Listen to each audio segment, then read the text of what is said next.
Hello everyone, welcome to కథల సవ్వడి. ఈ వీడియోలో నేను ఒక అందమైన ముగ్గు వేస్తూ మీకు ఒక ఆసక్తికరమైన కథను షేర్ చేస్తున్నాను.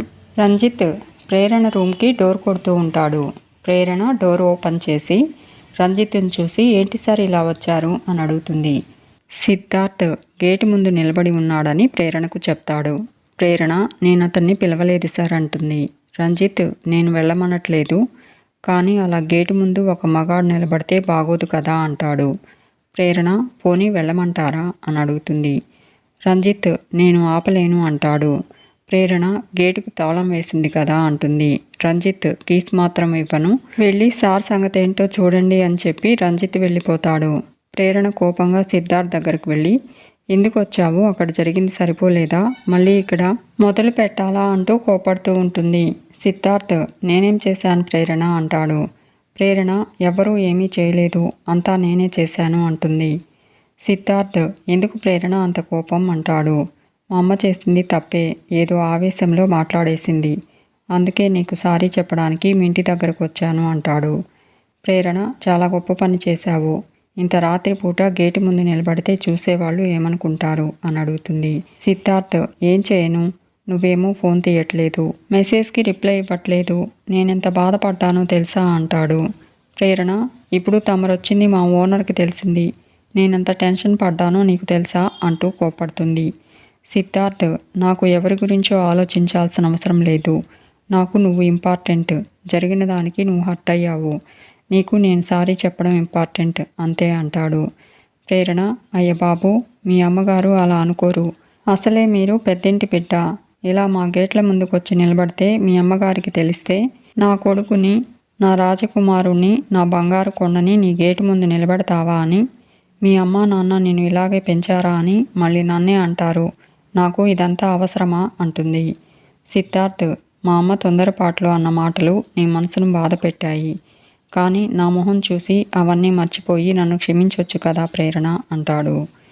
ప్రేరణ వెనకటికి నీలాంటి వాడే వాత కాలికి పెట్టి చేతికి నెయ్యి రాశాడట అంటుంది.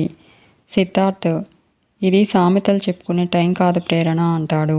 ప్రేరణ నువ్వు వచ్చే టైం కూడా కాదు, నేను నీతో మాట్లాడే టైం అంతకన్నా కాదు, వెళ్ళు అంటూ కోపడుతుంది. సిద్ధార్థ్ ఒకసారి నా గురించి ఆలోచించు, క్షమించానని ఒక మాట చెప్పు ప్లీజ్ అంటాడు. ప్రేరణ నేనిప్పుడు దేని గురించి ఆలోచించే పరిస్థితుల్లో లేను, నా జీవితంలో కాఫీ షాప్ ఒకటే కాదు, పైకి కనిపించని కష్టాలు చాలా ఉన్నాయి, వాటిని ఎలా దాటాలో నాకు అర్థం కావటం లేదు, ఇక నీ గురించి నేనేం ఆలోచించాలి అని అడుగుతుంది. సిద్ధార్థ్ ఏంటా కష్టాలు అని అడుగుతాడు. ప్రేరణ తాళం తీస్తాను, ఇంట్లోకి వచ్చి కూర్చో, రాత్రంతా నీకు కాఫీ ఇచ్చి నా కష్టాలన్నీ చెప్తాను, రేపొద్దున్నే లేచి అవన్నీ తీర్చేసేయి అంటూ వెళ్ళవయ్యా బాబు నీకు దండం పెడతాను అంటూ అరుస్తుంది ప్రేరణ. సిద్ధార్థ్ సరే ఇప్పుడు నువ్వు కోపంలో ఉన్నావు అంటాడు. ప్రేరణ చాలా అంటుంది. సిద్ధార్థ్ రేపు కోపం తగ్గాక కేఫ్లో మాట్లాడుకుందాం అంటాడు. ప్రేరణ వెళ్ళిపోతూ ఉంటే సిద్ధార్థ్ ప్రేరణ అని పిలుస్తాడు. ప్రేరణ వెనక్కి తిరిగి మళ్ళీ ఏంటి అని అడుగుతుంది. సిద్ధార్థ్ గుడ్ నైట్ అని చెప్పి నిజంగా నేను సారీ చెప్పడానికే వచ్చాను అంటాడు. ప్రేరణ సరే అంటూ దయచేసి వెళ్తావా అంటుంది. సిద్ధార్థ్ వెళ్ళిపోతాడు. ఇక మంజు విజయానంద్ కాఫీ షాప్లో ఉన్న ప్రేరణ దగ్గరకు వస్తారు. విజయానంద్ ప్రేరణతో మేము ఇక్కడికి ఎందుకు వచ్చామా అని నువ్వు ఆశ్చర్యపోతున్నావు కదూ అని అడుగుతాడు. ప్రేరణ ఈ కేఫ్ నా సొంతమేమీ కాదు సార్, మీ అబ్బాయిది కూడా, మీరు ఎప్పుడైనా రావచ్చు, నాకెందుకో ఆశ్చర్యం అని అడుగుతుంది. విజయానంద్ నీతో కాస్త మాట్లాడాలని వచ్చాము అంటాడు. ప్రేరణ లోపలికి వచ్చి కూర్చోండి సార్ అంటుంది. విజయానంద్ పర్వాలేదులెమ్మా అంటాడు. ప్రేరణ మీరు సిద్ధు అమ్మా నాన్నలు సార్, నిలబెట్టి మాట్లాడటం సంస్కారం కాదు, అలా మా అమ్మా నాన్న నాకు నేర్పలేదు అని ప్రేరణ అంటూ ఉంటే మంజు ప్రేరణతో కన్నవాళ్ళు ఉన్నారా నీకు సంస్కారం నేర్పలేదా అని అడగడం గుర్తు చేసుకుంటుంది. విజయానంద్ అంతటి సంస్కారం ఉన్నదానివి కనుకే నిన్న జరిగిన దాని గురించి నీతో మాట్లాడదామని వచ్చామమ్మా అంటాడు. అక్కడ నేను మాట్లాడిన ఉద్దేశం ఒకటి, నీకు సిద్ధుకి అర్థమైంది ఒకటి అంటాడు. ప్రేరణ సార్ నేను సిద్ధు అవతలి వాళ్ళు ఏ కాంటెక్స్తో మాట్లాడుతున్నారో అర్థం కానంత చిన్నపిల్లలమేం కాదు అంటుంది. విజయానంద్ అమ్మ ప్రేరణ మీ మధ్య ఏముంది అంటే ఏదో ఉందని కాదమ్మా, మీ మధ్య ఉన్నదేంటో తెలుసుకుందామని అంతే అంటాడు. ప్రేరణ 1కి 4 సార్లు నేను చెప్పాను, సిద్ధు చెప్పాడు. అయినా ఆ క్షణం ఎవరికీ ఏమీ వినపడలేదు అంటుంది. విజయానంద్ తర్వాత ఆలోచిస్తే మీరు చెప్పింది నిజమని అర్థమైందమ్మా. ఏదో ఉందని భ్రమపడి నేను మాట్లాడడం తప్పని అర్థమైంది అంటాడు. అందుకే నీకు సారీ చెప్పాలని నీ ముందుకొచ్చాము. అలా మాట్లాడినందుకు తప్పుగా అనుకోకమ్మా. తొందరపడి ఏదో అలా అనేశామమ్మా. నీ మనసును బాధ పెట్టాము. కానీ నువ్వు బాధపడడం వల్ల సిద్ధు ఇంకా బాధపడుతున్నాడమ్మా అంటాడు విజయానంద్. ప్రేరణ మీరు నన్ను బాధ పెట్టినందుకు రియలైజ్ అయ్యి ఇక్కడి దాకా వచ్చారా, లేక సిద్ధు బాధపడుతున్నారని వచ్చారా అని అడుగుతుంది. విజయానంద్ ఏదైనా తప్పుని దిద్దుకోవడమే కదమ్మా ముఖ్యం, నిన్ను క్షమించమని అడగడం కదా ముఖ్యం అని అంటాడు. ప్రేరణ చేయని తప్పుని మోయడం ఎలా అయితే నాకు ఇష్టం ఉండదో, తొందరపడ్డ పెద్దవాళ్లను క్షమాపణలు కోరుకోవడం కూడా నాకు ఇష్టం ఉండదు సార్ అంటుంది. విజయానంద్ నీకు ఇష్టం లేదు సరేనమ్మా, కానీ మాకు అవసరం ఉంది అంటాడు. సిద్ధు మాకు సంవత్సరాల తరబడి దూరంగా ఉన్నాడు. నిన్నగాక మొన్న ఇంటికి వచ్చాడు. ఇప్పుడిప్పుడే తన తల్లికి దగ్గరవుతున్నాడు. మళ్ళీ ఇప్పుడు నీ విషయంలో బాధపడి ఇంట్లో నుంచి వెళ్ళిపోతే నీ వల్ల సిద్ధు మళ్ళీ దూరం అవుతాడని మాకు భయంగా ఉందమ్మా అంటాడు. ప్రేరణ ముందు మీరు కొన్ని పదాలు వాడడం పలకడం మానేయండి అంటుంది. పదే పదే నీ వల్ల అని ఎందుకు మాట్లాడుతున్నారు అని అడుగుతుంది. నా వల్ల సిద్ధు ఇంటికి రాలేదు. నా వల్ల సిద్ధు ఇంటికి దూరమయ్యే అవకాశమే లేదు. అలాంటప్పుడు నా వల్లే ఏదో జరుగుతుందని మీరెందుకు భయపడాలి సార్ అని అడుగుతుంది. విజయానంద్ అమ్మ ప్రేరణ కోప్పడకు, కొన్ని పరిస్థితులు అని అంటూ ఉంటే ప్రేరణ సార్ ఇక్కడ ప్రాబ్లం పరిస్థితులది కాదు, మనుషులు వాళ్ళ మనసులు, నిజాల్ని చూడలేకపోవడం, అబద్ధాన్ని వదలలేకపోవడం అంటుంది. విజయానంద్ మాట్లాడబోతూ ఉంటే మంజు తను మాట్లాడతానంటుంది. విజయానంద్ కారు దగ్గరకు వెళ్ళిపోతాడు.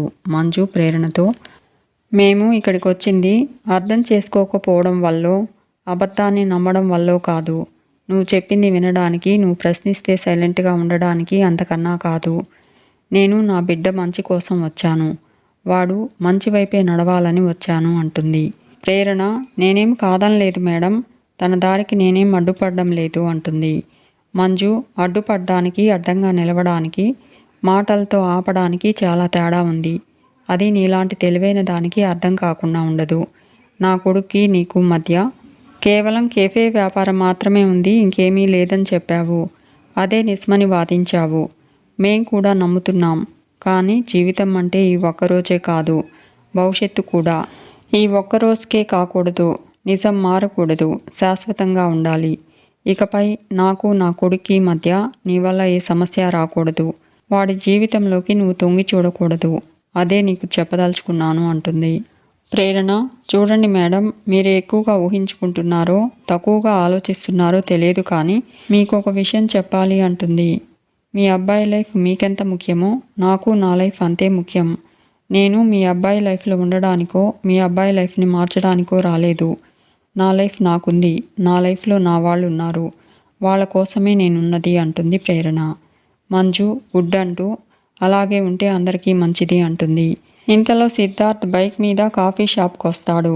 కారు దగ్గర నిల్చుని ఉన్న విజయానందన్ చూసి నువ్వేంటిక్కడ, మళ్ళీ ఏం చేయడానికి వచ్చావు అని అడుగుతాడు. విజయానంద్ నేను రాలేదు సిద్ధు, మీ అమ్మ ప్రేరణతో ఏదో మాట్లాడాలంటే తీసుకొచ్చాను అంటాడు. సిద్ధార్థ్ మంజు దగ్గరకు వస్తాడు. మంజు ప్రేరణతో చెప్పిన దాని మీద నిలబడితే బాగుంటుంది అంటుంది. సిద్ధార్థ్ని చూసి జరిగింది ఇక్కడితో వదిలేద్దాం, మీరిద్దరూ హాయిగా కేఫ్ రన్ చేయండి, సివిల్స్ పూర్తి చేయండి. నేను మిమ్మల్ని నమ్ముతున్నాను, మీ స్వచ్ఛమైన మనసుని అభినందిస్తున్నాను అని చెప్పి వస్తాను అంటుంది. సిద్ధార్థ్ హ్యాపీగా థ్యాంక్స్ అమ్మా అంటాడు. నేను నీ నుండి ఎక్స్పెక్ట్ చేసింది ఇదేనమ్మా అంటూ ప్రేరణ మంచి అమ్మాయి అమ్మా అంటాడు. నువ్వు నన్ను అర్థం చేసుకున్నావు కాబట్టి ఇక్కడి దాకా వచ్చావు, చాలా చాలా థ్యాంక్స్ అమ్మా అంటూ ఉంటే మంజు నేనెప్పుడూ నిన్ను అర్థం చేసుకుంటూనే ఉంటానురా, నిన్ను కన్నాను కదా, కానీ నువ్వే నన్ను అర్థం చేసుకోవాలి అని చెప్పి వస్తాను అంటూ వెళ్ళిపోతుంది మంజు. సిద్ధార్థను చూసి ప్రేరణ నవ్వు నటిస్తుంది. ఇక ఐశ్వర్య డైనింగ్ టేబుల్ దగ్గర కూర్చుని ఆలోచిస్తూ ఉంటుంది. రంజిత్ ఐశ్వర్యను పట్టించుకోకుండా తన రూమ్ వైపు వెళ్ళిపోతూ ఉంటాడు. ఐశ్వర్య ఆగండి అని చెప్పి అంత సీరియస్గా ఒక మనిషి ఆలోచిస్తూ ఉంటే ఏంటి అని అడగరా, ఆరా తీయరా అని అడుగుతుంది. రంజిత్ ముందు నువ్వు నెమ్మదిగా సౌండ్ రాకుండా మాట్లాడు అంటాడు. ఐశ్వర్య చిన్నగా మాట్లాడుతూ ఉంటే రంజిత్ ఐశ్వర్య దగ్గరకు వచ్చి అంతొద్దు వినపడేలా చెప్పు అంటాడు. ఐశ్వర్య, నిన్న మా అక్క బాధలో ఉంటే గొప్ప గొప్ప సలహాలు ఇచ్చారు. నేను అంతకన్నా సీరియస్గా థింక్ చేస్తున్నాను, పట్టించుకోరా? ఐశ్వర్య అంటే అంత చులకన అని అడుగుతుంది. రంజిత్, మీ అక్క ఆలోచిస్తే ఒక ప్రయోజనం ఉంటుంది, ఆవేశపడితే ఒక అర్థం ఉంటుంది, కానీ నువ్వు ఆలోచిస్తే మాత్రం ఎదుటి వాళ్లకు ప్రమాదం ఉంటుంది అంటాడు. ఐశ్వర్య, నేను ఆలోచిస్తుంది మీ గురించే అంటుంది. రంజిత్, రాత్రికి ఏం కర్రీ వండాలా, ఏ స్పెషల్స్ చేయాలా అని ఆలోచిస్తున్నావా అని అడుగుతాడు.